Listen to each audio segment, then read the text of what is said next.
Assalamualaikum warahmatullahi wabarakatuh. Kembali lagi bersama saya di channel Guroba Beta. Di video kali ini saya akan memberikan hasil update eksperimen kultur kutu air di hari kedua sampai keempat. Sebelum lanjut ke videonya, bagi teman-teman yang belum subscribe channel ini, silahkan subscribe terlebih dahulu dan jangan lupa aktifkan tombol lonceng agar teman-teman tidak ketinggalan berita informasi seputar ikan cupang dari channel ini. Nah, ini adalah hari kedua ya teman-teman. Bagi teman-teman yang belum menonton di hari pertama, bisa cek terlebih dahulu di video sebelumnya. Bagi teman-teman yang belum tahu, di sini saya akan sedikit jelaskan terlebih dahulu. Ada tulisan KBSM, yaitu kohe, beras, spirulina, dan mecin. Mungkin langsung saja kita mulai dari yang mecin dulu. Nah, kita lihat di hari kedua dengan diberi pakan menggunakan mecin, sudah terlihat kutu airnya semakin banyak dari hari pertama. Bisa teman-teman lihat sendiri untuk kutu airnya.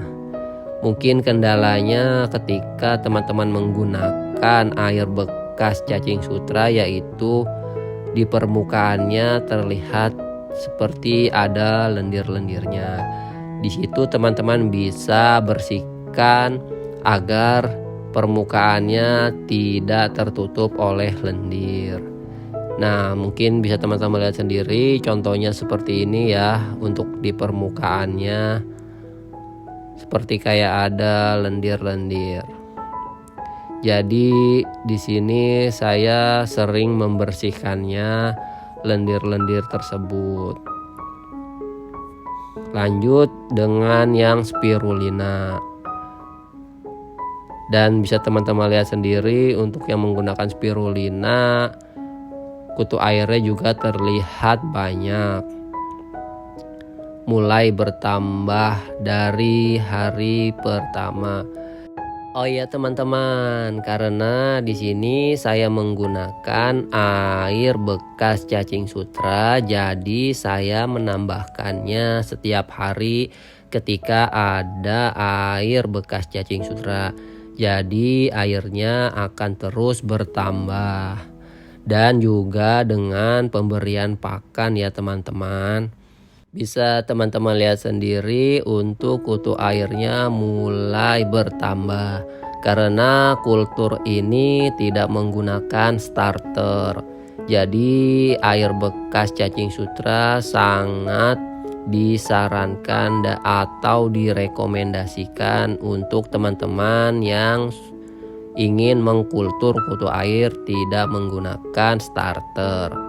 Kemudian ini adalah wadah yang menggunakan air bekas cucian beras untuk pemberian pakannya ya teman-teman. Bisa teman-teman lihat sendiri untuk kutu airnya juga sudah bertambah banyak. Kemudian untuk kekurangan dari kultur menggunakan air bekas cacing sutra ini, yang sebelumnya sudah saya sebutkan, agak berlendir di permukaan, kemudian adalah dari baunya ya teman-teman. Jika teman-teman menggunakan ini, cukup bau aromanya. Apalagi jika teman-teman beri pakan dengan tambahan kotoran hewan, sama halnya dengan yang ada di wadah ini. Bisa teman-teman lihat sendiri untuk wadah yang saya beri pakan dengan kotoran hewan ini juga terlihat sudah mulai banyak yang muncul. Jadi kesimpulannya dari semua pakan yang saya berikan, semuanya sudah terlihat ada perkembangannya. Jika teman-teman ingin mencobanya, saya sarankan teman-teman untuk mencobanya dengan wadah yang kecil terlebih dahulu, jangan langsung teman-teman menggunakan wadah yang besar. Mungkin cukup sampai di sini dulu ya teman-teman untuk update hasil kultur kutu air di hari kedua. Nah, ini adalah hari ketiga ya teman-teman. Jadi teman-teman akan melihat hasilnya seperti apa dari hari sebelumnya. Langsung saja kita ke wadah yang menggunakan kohe. Bisa teman-teman lihat sendiri untuk hasilnya dibandingkan dengan hari sebelumnya. Selama eksperimen ini saya melakukan pemberian pakannya 1 kali 1 hari ya teman-teman. Biasanya saya memberi pakannya pada sore hari. Jadi ketika saya mengambil video pada malam hari, kutu airnya bisa terlihat dan biasanya aktif untuk memakan makanan yang saya berikan. Nah, kita lanjut ke wadah yang menggunakan air cucian beras. Bisa teman-teman lihat sendiri untuk kutu airnya. Kalau dilihat ada ukuran yang besar-besar dan ada yang baru mecah, yaitu adalah yang terlihat kecil-kecil. Nah, untuk kutu air yang kecil-kecil ini bagus untuk burayak ya teman-teman. Jadi ketika teman-teman ingin memberi pakan burayak, bagusnya yaitu kutu air yang baru saja pecah, karena ukurannya masih sangat kecil. Mungkin hampir sama dengan ukuran infusoria atau artemia ya teman-teman. Kita lanjut ke wadah yang menggunakan spirulina. Bisa teman-teman lihat sendiri untuk hasilnya yang menggunakan spirulina. Di hari ketiga ini, dari wadah yang pertama sampai wadah ketiga ini, hasilnya sudah mulai terlihat ya teman-teman. Untuk perkembangannya mulai banyak. Di eksperimen ini saya tidak akan mengambil kutu airnya. Jadi benar-benar akan saya lakukan sampai akhir eksperimen. Mungkin saya akan lakukan sampai hari ke-6.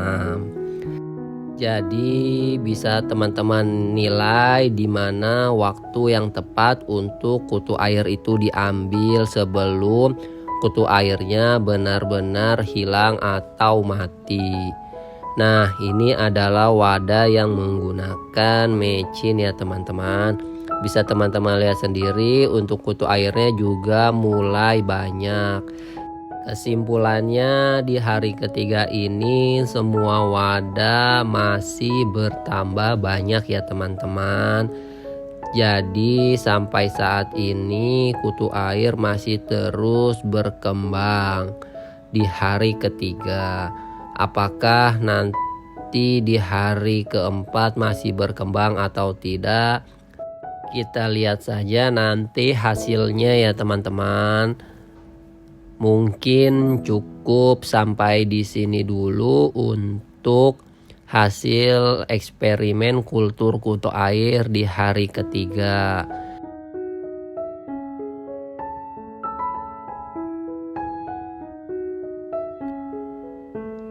Nah, ini adalah hari keempat ya teman-teman.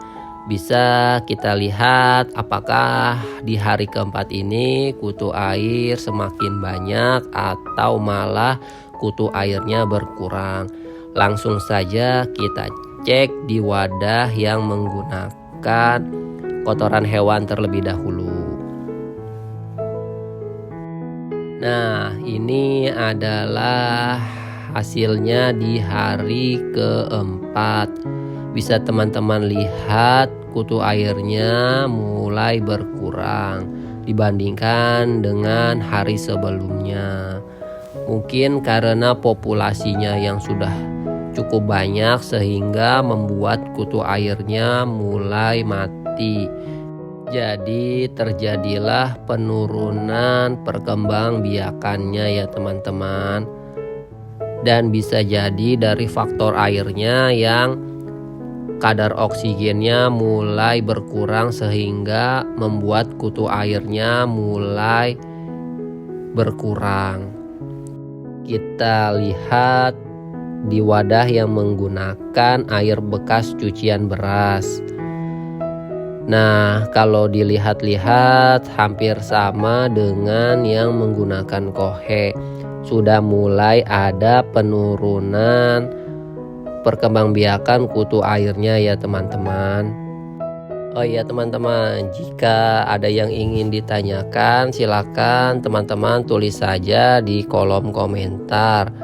Atau seperti biasa teman-teman bisa DM di Instagram Guroba Beta terkait kultur kutu air ini atau tentang ikan cupang. Insya Allah setiap pertanyaan dari teman-teman akan saya jawab jika saya bisa menjawabnya. Mungkin kita lanjut saja ke wadah selanjutnya yang menggunakan spirulina ya teman-teman. Nah, ini adalah wadah yang menggunakan spirulina. Bisa teman-teman lihat sendiri untuk hasilnya di hari keempat. Kalau menurut saya di hari keempat ini untuk yang menggunakan spirulina masih cukup banyak. Tetapi di hari keempat ini kutu airnya berada di pinggir wadah. Jika dibandingkan dengan hari yang ketiga berada di tengah-tengah wadah. Kalau menurut saya kutu airnya masih sama ya teman-teman. Dibandingkan dengan dua wadah yang sebelumnya ada penurunan, di wadah ini masih cukup banyak. Nah, di tengah-tengah juga terlihat masih banyak ternyata ya teman-teman. Silakan teman-teman bandingkan sendiri. Kita lanjut ke wadah yang menggunakan mecin.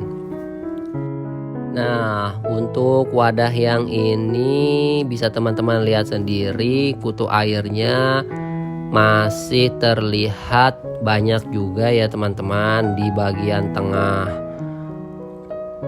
Hampir sama dengan yang menggunakan spirulina.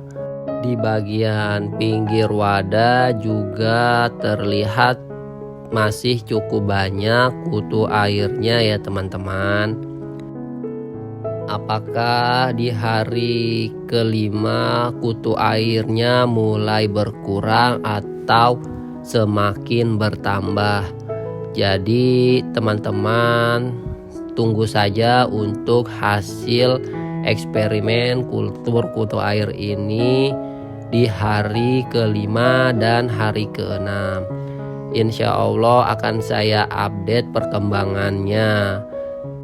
Jadi kesimpulan di hari keempat ini adalah wadah yang menggunakan kohe dan air cucian beras, kutu airnya mulai berkurang, dan yang menggunakan spirulina dan mecin masih terlihat sama. Cukup sekian video dari saya. Wassalamualaikum warahmatullahi wabarakatuh.